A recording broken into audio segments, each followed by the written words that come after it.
Hello everyone, ఇలాంటి videos మీకు ముందుగా కావాలి అనుకుంటే మా ఛానల్ని సబ్స్క్రైబ్ చేసుకొని పక్కనే ఉన్న బెల్ ఐకాన్ని క్లిక్ చేయండి. అప్కమింగ్ రివ్యూలోకి వెళ్ళిపోదాం. ఎపిసోడ్ స్టార్ట్ అవ్వగానే మహేంద్ర మనుని డిన్నర్కి పిలవడం, మహేంద్ర ఇంటికి మను డిన్నర్కి రావడం జరుగుతుంది. అందరూ కలిసి హ్యాపీగా డిన్నర్ చేస్తూ ఉంటారు. కానీ అనుపమ మాత్రం మను ఏం మాట్లాడతాడానని, మహేంద్రకి ఎక్కడ నిజం తెలిసిపోతుందానని భయపడుతూ ఉంటుంది. మను అనుపమ టెన్షన్ పడుతున్న విషయాన్ని గమనిస్తాడు. మను డిన్నర్ని కంప్లీట్ చేస్తారు. మహేంద్ర మనుతో, నువ్వు మా ఇంటికి రావడం చాలా హ్యాపీగా ఉంది మను, వీలు చూసుకొని అప్పుడప్పుడు ఇంటికి వస్తూ ఉండు, సరేనా అని అంటారు. మహేంద్ర, తప్పకుండా సార్, మన బాండ్ అనేది అలాంటిది కదా అని అంటాడు మను. ఇంకా అనుపమ షాక్ అవుతుంది. ఏంటి అని అంటాడు. ఏం లేదు సార్, అంటే మీరు కొద్ది రోజుల్లోనే బాగా దగ్గర మనిషిలా అనిపిస్తున్నారని అంటున్నానంతే అని అంటాడు మను. అవును, నిన్ను చూస్తుంటే కూడా నాకు బాగా దగ్గర మనిషిలా అనిపిస్తున్నావు మను, బహుశా మనిద్దరికీ ఏదైనా సంబంధం ఉండే ఉంటుంది గత జన్మలో అని అంటారు మహేంద్ర. అవును సార్, నాకు అదే అనిపిస్తుంది. సరే, నేను వెళ్ళొస్తాను సార్, మేడం వంటలు చాలా బాగున్నాయి అని చెప్పి ఇంకా వెళ్ళిపోతూ ఉంటాడనమాట మను. అప్పుడే ఇంకా మను వెళ్ళబోతుంటే అక్కడ రాజీవ్ కార్ కనబడుతుంది. ఇంకా అనుమానంగా చూస్తూ ఉంటాడనమాట మను. ఎవరి కార్ ఇది అని చూస్తూ ఉంటాడు. అదే టైంకి అక్కడికి రాజీవ్ వస్తాడు. ఇంకా రాజీవ్ వచ్చి, వసు, నువ్వు నా కోసమే బయట నిల్చున్నట్టున్నావు, రా వెళ్ళిపోదాం అని వసుధార చేయి పట్టుకొని బలవంతంగా తీసుకువెళ్ళాలి అనుకుంటాడు. కానీ అదే టైంకి మను అక్కడ ఉన్నాడనే విషయాన్ని గమనించాడనమాట రాజీవ్. ఇంకా మను అయితే రాజీవ్ని ఒక్కటి చెంప మీద కొడతాడు. నన్నే కొడతావా అని చెప్పి మనుని గట్టిగా తోసేస్తాడు రాజీవ్. ఇంకా రాజీవ్ని మాత్రం ఊరుకోకుండా మను పక్కనే ఉన్న ఒక స్టిక్ని తీసుకొని రాజీవ్ని బాగా కొడతాడు. రేయ్, ఇంకొకసారి వసుధార మేడం వైపు చూస్తే చంపేస్తా అని చెప్పి ఇంకా బాగా కొడతాడనమాట మను. ఇంకా రాజీవ్ ఆ దెబ్బలతో ఇంకా పారిపోయి కారులో వెళ్ళిపోతాడనమాట రాజీవ్ భయపడుతూ. ఇంకా వసుధార దగ్గరికి వస్తాడు.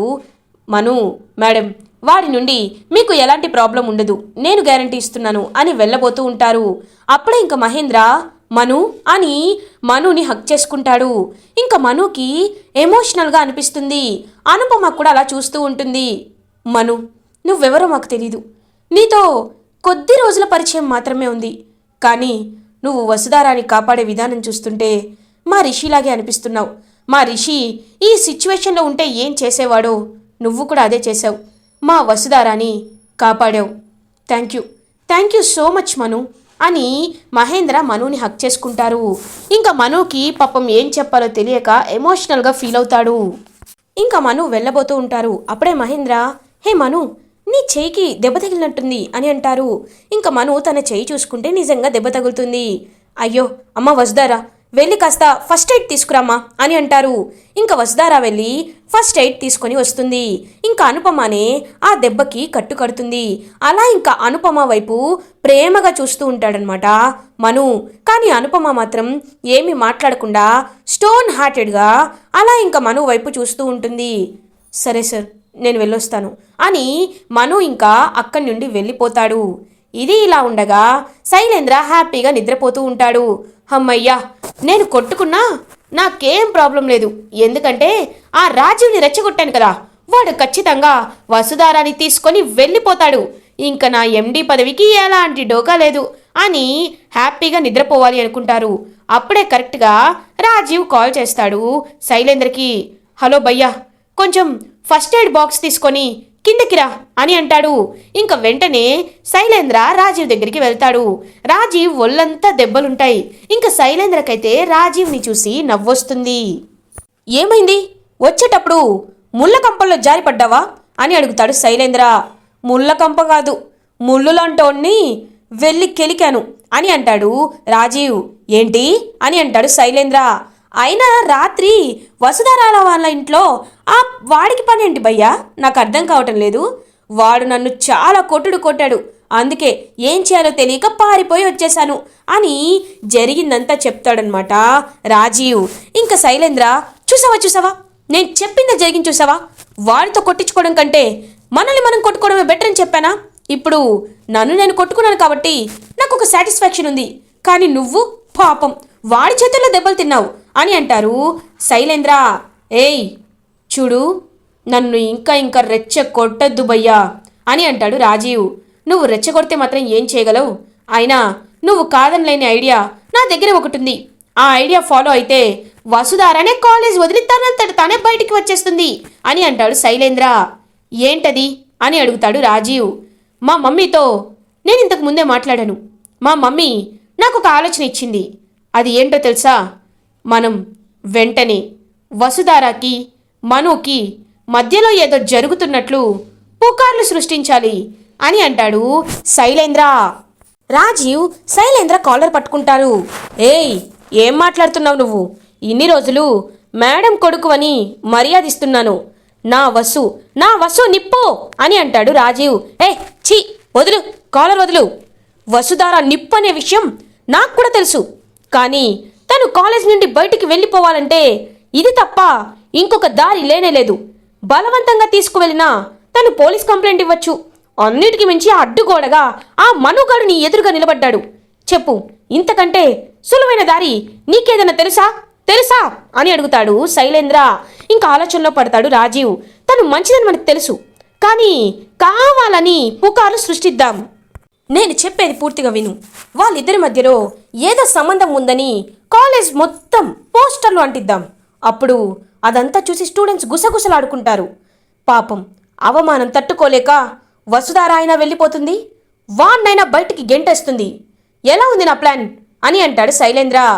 ప్లాన్ బాగానే ఉంది భయ్యా, కాకపోతే నిప్పు లాంటి నా వస్తువుపై ఇలాంటి నిందపడడం నాకు ఇష్టం లేదు అని అంటాడు రాజీవ్. నచ్చకపోతే ఏం చేయగలం? కొన్నిసార్లు ఎలాంటి కష్ట పరిస్థితులనైనా తట్టుకోవాలి, సరేనా అని అంటాడు. సరే భయ్యా, నా వస్తువు నాదవుతుందంటే ఏదైనా చెయ్యాలి, తప్పదు, దారి లేదు. పోస్టర్లు రెడీ చెయ్యి, వెళ్ళి అతికిద్దాం అని ఇంకా నైట్కి నైటే DBST కాలేజ్ గోడలు మొత్తం పోస్టర్లు అంటిస్తారు. వసుధారావి, మనువి. ఇంకా శైలేంద్ర కాలేజ్ మొత్తం పోస్టర్లు పేస్ట్ చేశారని తెలిసాక చాలా అంటే చాలా హ్యాపీగా ఫీల్ అవుతాడు. అమ్మయ్యా, ఇవాళ ప్రశాంతంగా నిద్రపోతాను, ఎందుకంటే రేపటికల్లా వసుధార అవమానం తట్టుకోలేదు కదా అని హ్యాపీగా ఫీల్ అవుతాడనమాట శైలేంద్ర. ఇది ఇలా ఉండగా మార్నింగ్ అవుతుంది. ఇంకా శైలేంద్ర చాలా హ్యాపీగా కాలేజ్కి వెళ్ళడానికి రెడీ అవుతాడు. ధరణి, ఏంటండి అంత హ్యాపీగా ఉన్నారు అని అడుగుతుంది. ఏం లేదు ధరణి, నేను ఒక ప్లాన్ వేశాను, నువ్వు చెప్పు, ఆ ప్లాన్ సక్సెస్ అవుతుందా ఫెయిల్ అవుతుందా అని అడుగుతాడు శైలేంద్ర. మీ ఉత్సాహం చూస్తుంటే నాకెందుకో మీరు వేసిన ప్లాను ఫెయిల్ అవుతుంది అనిపిస్తుంది అని అంటుంది ధరణి. ధరణి ఒక్కటి కూడా నోట్లాంటి మంచి మాట రాదా? చా అని అక్కడి నుండి వెళ్ళిపోతాడు శైలేంద్ర. ఏవండి, మీకు ఒక లాజిక్ అర్థం కావట్లేదు. మంచి వాళ్ళకి ఎప్పుడూ మంచి జరుగుతుంది, చెడ్డ వాళ్ళకి ఎప్పుడూ దేవుడు శిక్షిస్తూనే ఉంటాడు.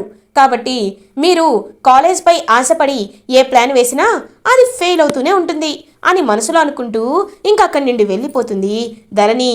శైలేంద్ర హ్యాపీగా సాంగ్స్ పాడుకుంటూ ఇవాళ కాలేజ్ MD సీట్ నాదే అవుతుంది అని చెప్పి ఇంకా హ్యాపీగా కాలేజ్లోకి అడుగు పెడతాడు. స్టూడెంట్స్ అందరూ ఇంకా గుమిగూడి పోస్టర్స్ అన్ని చూస్తూ ఉంటారు. ఖచ్చితంగా వసుధారకు సంబంధించిన పోస్టర్ అయి ఉంటుంది. ఇప్పుడు ఈ అగ్గికి ఆజ్యం పోయాలి అని అలా ఇంకా స్టూడెంట్స్ దగ్గరికి వెళ్తాడు శైలేంద్ర. ఇంకా పోస్టర్లను చూసి ఒక్కసారిగా షాక్ అయిపోతాడు శైలేంద్ర. ఎందుకంటే అక్కడ తను పేస్ట్ చేయాలనుకున్న మను వసుధార పోస్టర్ కాదు, వేరే పోస్టర్ ఉంటుంది. వసుధార గొప్పతనాన్ని తెలియచేస్తూ తను సింగిల్గా కాలేజ్ని ఎలా హ్యాండిల్ చేస్తుంది, మినిస్టర్ గారు తన్ని ఎంతలా ప్రేస్ చేస్తున్నారు, ఈ విషయాలన్నిటికీ ఉంటుందన్నమాట. ఎలా అప్రిషియేట్ చేశారనే దానిపై పోస్టర్ ఉంటుంది. అది చూసి శైలేంద్ర చాలా ఇరిటేటింగ్గా ఫీల్ అవుతారు. సార్, వసుధార మేడం నిజంగా చాలా గొప్పవారు సార్. ఆవిడ చేసిన గొప్ప పనులన్నీ ఈ పోస్టర్లో ఉన్నాయి. మేడంని ఎలా అయినా వెళ్ళి కలిసి మేడంకి థ్యాంక్స్ చెప్పాలి. స్టూడెంట్స్ రండి వెళ్దాం అని చెప్పి స్టూడెంట్స్ అందరూ ఇంకా వసుధారపై పాజిటివ్ ఇంప్రెషన్ని క్రియేట్ చేసుకుంటారు. ఇలా జరిగిందేంటి అని శైలేంద్ర ఇంకా అలా తిరిగి చూసేసరికి అక్కడ మను నడుచుకుంటూ వస్తూ ఉంటాడు. ఇంకా మనుని చూసి శైలేంద్ర షాక్ అయిపోతాడు. ఏంటి, అప్పటికప్పుడు మీరు అనుకున్న పోస్టర్లు కాకుండా నేను అంటించిన పోస్టర్లు వచ్చాయంటని ఆలోచనలో పడ్డావా? ఎందుకో తెలుసా, నీ వెధవాలోచనలు ఎలా ఉంటాయో నాకు బాగా తెలుసు. ఎవరికైనా చుట్టూ ఆక్సిజన్ ఉన్నట్టు నాకు నీ చుట్టూ మనుషులున్నారు. నువ్వు ఏ పని చెయ్యాలన్నా, ఏ అడుగు వేయాలన్నా నీ ప్రతి కదలిక నాకు ఈజీగా తెలిసిపోతుంది. కాబట్టి ఇంకెప్పుడు ఇలాంటి చెత్త చెత్త ఆలోచనలు చేసి ఏదో ఒకటి సాధించి వసుధారాని ఈ కాలేజ్ నుండి బయటికి పంపించాలని అనుకున్నావో నువ్వు బయటికి వెళ్ళిపోయే అవకాశం వస్తుంది, ఆ వేళ వస్తుంది. అప్పుడు ఆ దేవుడు కూడా నిన్ను కాపాడలేడు, జాగ్రత్త అని చెప్పి ఇంకా మను అక్కడి నుండి వెళ్ళిపోతాడు. చా ఏంటిది అని చెప్పి మళ్ళీ ఇంకా బెల్ట్ తీసుకొని ఇంటికి వెళ్తాడనమాట శైలేంద్ర. నాన్న శైలేంద్ర, వద్దు నాన్న, నువ్వు కొట్టుకోవద్దని చెప్తున్నాను కదా. ఇది కాకపోతే ఇంకొకటి, అయినా నాకు తెలుసు నాన్న ఈ ప్లాన్ కూడా ఫ్లాప్ అవుతుందని, అందుకే నేను ఇంకొక మంచి ప్లాన్ చేశా అని అంటుంది దేవయాని. ఏంటి మోమది అని అడుగుతాడు శైలేంద్ర. రా చెప్తాను రా అని చెప్పి ఫణీంద్ర దగ్గరికి తీసుకువెళ్తుంది దేవయాని. ఏవండి అని అంటుంది. ఏంటి అని అంటారు. ఏవండి, ఈ విషయం మీకు గుర్తు చేస్తున్నందుకు మీరేమీ అనుకోవద్దు. కాకపోతే రిషి చనిపోయి కొద్ది రోజులు అవుతుంది కదండి. ఎంతైనా తను మన మధ్యలో లేడు. మనకి ఎంత బాధున్నా చెయ్యాల్సిన కార్యక్రమాలు కొన్ని జరిపించాలి కదా. కాబట్టి రిషికి పిండ ప్రధాన కార్యక్రమాలు జరిపించాలి. అప్పుడే రిషి ఆత్మ కూడా శాంతిస్తుంది అని అంటుంది దేవయాని. ఇంకా శైలేంద్ర ఒక్కసారిగా స్టన్ అయిపోతాడు. మమ్మీ, నీ ఆలోచన అని మనసులో అనుకుంటాడు. ఇంకా ఫణీంద్ర కూడా ఆలోచనలో పడతారు. ఏంటండి, ఏం ఆలోచిస్తున్నారు? నేనేదైనా తప్పుగా మాట్లాడానా చెప్పండి. మనది భూషణ్ కుటుంబం, ఆచారాలకి సాంప్రదాయాలకి పెట్టింది పేరు. అలాంటిది రిషి చనిపోయి 12 రోజులవుతుంది. ఇప్పుడు మరి రిషికి జరిపించాల్సినవి జరిపించాలి కదా అని అంటుంది దేవయాని. నువ్వు చెప్పింది నిజమే దేవయాని. ఇప్పుడే మహేంద్రతో ఫోన్ చేసి మాట్లాడతాను అని అంటారు ఫణీంద్ర. వద్దండి, వద్దు, ఇప్పుడే చెప్పొద్దు. మనం అన్నీ అరేంజ్ చేసుకున్నాక చెప్దాం. ఎందుకంటే వసుధారాని మీరు గమనించారు కదా, తను రిషి చనిపోలేదు అంటుంది. తనకి తెలియకుండా జరిపించడమే మంచిదండి. తన్ని తీసుకువచ్చినా పాపం రిషి ఆత్మ శాంతిస్తుంది. జరుగుతున్నప్పుడు తీసుకువస్తే తాను కూడా మధ్యలో ఆపలేదు అని చెప్పి ఇంకా చెప్తుందనమాట దేవయాని. సరే అంటాడు ఫణీంద్ర. ఇంకా ఫణీంద్ర ఊరి చివర ఒక చెరువు దగ్గర మొత్తం రిషికి కావాల్సిన కార్యక్రమాలన్నీ ఇంకా అరేంజ్ చేస్తారనమాట. అప్పుడే ఇంకా మహేంద్రకు కూడా కాల్ చేసి చెప్తారు. మహేంద్ర కూడా కాల్లో, అన్నయ్య సరే నేను వస్తున్నాను అని అంటారు మహేంద్ర. మరి ఈ విషయం వసుధారాకి అని అంటారు ఫణీంద్ర. తనకి ఏమీ చెప్పకుండా నేను తీసుకువస్తానన్నయ్య అని కాల్ కట్ చేస్తారు మహేంద్ర. రిషి ఎలాగో చనిపోయాడు. వసుధారాకి ఎలా కన్విన్స్ చేయాలో అర్థం కావటం లేదు. కనీసం రిషి ఆత్మ శాంతించాలంటే వసుధార అక్కడ ఉండాలి అని. అమ్మ వసుధారా, మనం ఒక చోటుకు వెళ్ళాలమ్మా అని వసుధారాకి చెప్పకుండానే ఒక ప్లేస్కి తీసుకువెళ్తారు మహేంద్ర వసుధారాని. ఇంకా వసుధార ఆ ప్లేస్ని చూసి ఒక్కసారిగా షాక్ అయిపోతుంది. మావయ్య, ఏంటిది, ఏం జరుగుతుంది ఇక్కడ అని అడుగుతుంది వసుధార. అమ్మ వసుధారా, నువ్వు నమ్మినా నమ్మకపోయినా ఇది నిజమమ్మా. రిషి చనిపోయాడు. కాబట్టి రిషి ఆత్మ శాంతించాలంటే రిషికి ఇలాంటివి చెయ్యాల్సిందేనమ్మా. నువ్వు వీటిలో అడ్డు చెప్పొద్దమ్మా అని మహేంద్ర అంటారు. మావయ్య, ఇదంతా మీరు కావాలని చేస్తున్నారు. ఎవరో చెప్పిన మాటలు మీరు ఎందుకు వింటున్నారు మావయ్య? నా నమ్మకం బ్రతికే ఉంది, నా నిజం బ్రతికే ఉంది మావయ్య. రిషి సార్ బ్రతికే ఉన్నారా నేను పూర్తిగా నమ్ముతున్నాను. ప్లీజ్ మావయ్య, నా మాట వినండి అని బ్రతిమలాడుతూ ఉంటుంది వసుధార. అమ్మ వసుధార, ఇంతవరకు వచ్చాక నేను చెప్తున్నాను, నువ్వు ఈ కార్యక్రమానికి అడ్డుపడితే నాపై ఒట్టే అని అంటారు మహేంద్ర. ఇంకా ఒక్కసారిగా పాపం వసుధార ఆగిపోతుంది. ఇంకా వసుధార ఏమీ మాట్లాడకుండా అలా కుప్పకూలిపోతుంది. ఇంకా మహేంద్ర అయితే రిషికి జరిపించాల్సినవి ఇంకా జరిపిస్తూ కరెక్ట్గా ఇంకా స్టార్ట్ చేయాలి అని అనుకునే లోపే ఆపండి అనే ఒక గొంతు వినపడుతుంది. ఇంకందరూ అటువైపుగా చూసేసరికి అక్కడ మను ఉంటాడు. ఒక్కసారిగా శైలేంద్ర, దేవయాని షాక్ అయిపోతారు. ఇంకా వెంటనే మను వచ్చి అక్కడవన్నీ పాడేసి ఇంకా రిషి ఫోటోకి ఉన్న దండని పీకి పడేస్తాడు. మను అని గట్టిగా అరుస్తారు మహేంద్ర. సార్, ఎందుకు మీరు మీ కోడల్ని అర్థం చేసుకోలేకపోతున్నారు అని అడుగుతాడు మను. అయినా మీరు ఎందుకు ఎందుకు తనని ఇంతలా బాధ పెడుతున్నారు అని అడుగుతాడు మను. మను, నీకు నిజాలు తెలియదు. రిషి చనిపోయాడు. డిఎన్ఏ రిపోర్ట్స్లో కూడా రిషి చనిపోయాడనే కన్ఫర్మ్ అయ్యింది, నిర్ధారించబడింది. అలాంటప్పుడు సమాజం అంతా రిషి చనిపోయింది అంటున్నప్పుడు, పోలీసులు కూడా రిషి చనిపోయారని కన్ఫర్మ్ చేసినప్పుడు నువ్వు ఎలా దీన్ని అడ్డుకుంటున్నావు అని అడుగుతారు మహేంద్ర. దేవయాని కూడా, అవును, అసలు ఇంతకీ నువ్వెవరు? కొన్ని ఆచారాలు పద్ధతులు అంటూ ఉంటాయి. ఒకరు అవునన్నారని ఇంకొకరు కాదన్నారని జరిపించాల్సిన కార్యక్రమాలు జరిపించకపోతే రిషి ఆత్మకి శాంతి కలగదు. మర్యాదగా పక్కకి తప్పుకో అని అంటుంది దేవయాని.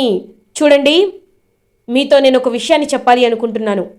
మీరందరూ అనుకుంటున్నట్టు రిషి సార్ చనిపోలేదు.